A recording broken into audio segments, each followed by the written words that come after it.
A gente precisa admitir, a jogada que o governo Trump fez agora foi de uma genialidade que dá gosto de ver. Em vez de continuar batendo de frente com o Alexandre de Moraes, o que só o faria posar de vítima, eles miraram na base de sustentação dele: os bancos. Com uma única carta-bomba, eles forçaram todo o sistema financeiro brasileiro a uma escolha impossível. É o cheque-mate financeiro, né? Uma jogada de mestre que encurralou não só o ministro, mas todo o establishment que o apoiava. Vamos direto ao ponto central do que está acontecendo agora, porque este movimento que veio de Washington é, na minha opinião, a jogada mais inteligente e eficaz de toda essa crise.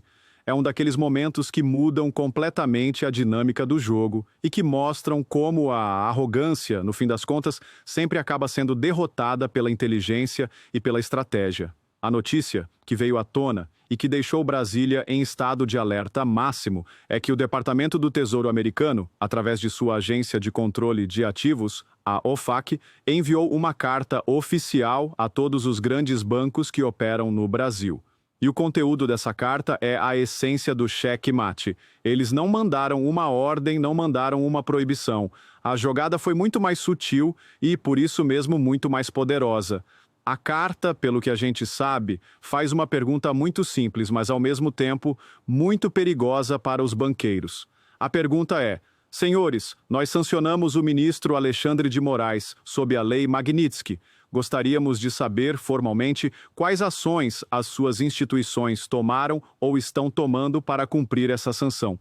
Eu quero que você entenda a genialidade por trás dessa pergunta. Ela não é uma ordem, é uma cobrança de posicionamento. Ela tira os bancos da zona de conforto, da neutralidade e os força a se declararem publicamente. Eles não podem mais fingir que o problema não é com eles. Eles são obrigados a responder por escrito para a maior autoridade financeira do planeta. E é aí que a armadilha se fecha, porque eles se veem diante de uma escolha impossível, uma sinuca de bico sem nenhuma saída boa.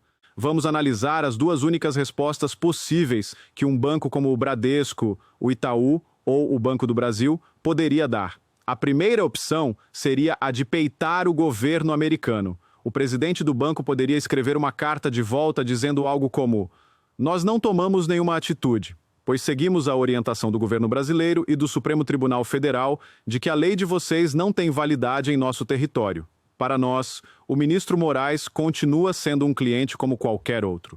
O que aconteceria no dia seguinte a essa resposta? A filial desse banco em Nova York ou em Miami provavelmente teria sua licença para operar cassada. Ele sofreria multas bilionárias. Seria, na prática, expulso do sistema financeiro americano. E como a gente sabe, nenhum banco brasileiro, por maior que seja, sobrevive sem acesso ao mercado de dólares, ao mercado americano. Seria um suicídio corporativo. Então, resta a segunda opção, a única resposta lógica para quem quer sobreviver. O presidente do banco teria que responder algo como: sim, nós recebemos a notificação da sanção e, em cumprimento às normas internacionais e às leis de compliance, já iniciamos os procedimentos internos para encerrar qualquer tipo de vínculo comercial com a pessoa sancionada. Ao dar essa resposta, o banco se protege internacionalmente. Ele mostra para os americanos que está jogando de acordo com as regras do jogo global. Mas o que ele está fazendo na prática e aqui dentro do Brasil? Ele está oficialmente abandonando um dos homens mais poderosos da República. Ele está, por escrito, confessando que vai cumprir a ordem de uma potência estrangeira em detrimento da vontade do Poder Judiciário brasileiro. É uma humilhação pública para o Supremo Tribunal Federal. Essa é a beleza do cheque-mate financeiro. A jogada americana não entra na discussão sobre soberania, não entra na briga ideológica. Ela simplesmente diz: as regras do meu sistema financeiro, do qual você depende para viver, são essas. Se você quer continuar brincando no meu parquinho, você tem que seguir as minhas regras. Se não quiser, tudo bem, a porta da rua é a serventia da casa, mas você não brinca mais. E como todo o sistema financeiro do planeta depende do parquinho americano, a escolha, no fim das contas, já está feita. Essa tática inteligente bypassa completamente a decisão desastrada que o ministro Flávio Dino tinha tomado dias antes. Lembra daquela canetada autoritária tentando proibir as empresas de cumprirem a lei Magnitsky sob a ameaça de prisão? Aquilo foi uma tentativa de criar uma crise jurídica, uma parede de leis. Mas a Carta da OFAC não é uma ordem judicial que pode ser contestada com outra ordem judicial. É uma condição de negócio. É o dono da bola dizendo: quem jogar no time do Moraes não joga mais no meu campeonato. E a gente sabe que todos os nossos grandes jogadores, os nossos bancos, querem jogar no campeonato mundial. E não na várzea isolada que o Dino e o Moraes querem criar aqui. A situação do Banco do Brasil, como foi apontado nas notícias, é a mais delicada e a que serve de exemplo para todos os outros. Além de ser um banco estatal, o que já o coloca em uma posição de maior pressão política, foi ele que, segundo a imprensa, ofereceu o tal do cartão Elo para o ministro Moraes depois que os cartões de bandeira americana foram bloqueados. Na visão dos americanos, isso pode ser facilmente interpretado como uma assistência a um sancionado, uma tentativa de burlar os efeitos da lei. É por isso que os rumores de que o Banco do Brasil Américas, a filial deles nos Estados Unidos, pode ser o primeiro a sofrer sanções secundárias são tão fortes. Seria uma demonstração de força, um aviso para todos os outros. Vejam o que acontece com quem não nos leva a sério. O próximo pode ser você. Eu fico tentando imaginar o clima de pânico que essa carta da OFAC causou nas salas de reunião da Avenida Faria Lima, o coração do mercado financeiro brasileiro. Presidentes de bancos, diretores jurídicos, todos debruçados sobre um único problema: como responder a essa intimação sem irritar nem o tio Sam, nem o xerife de Brasília.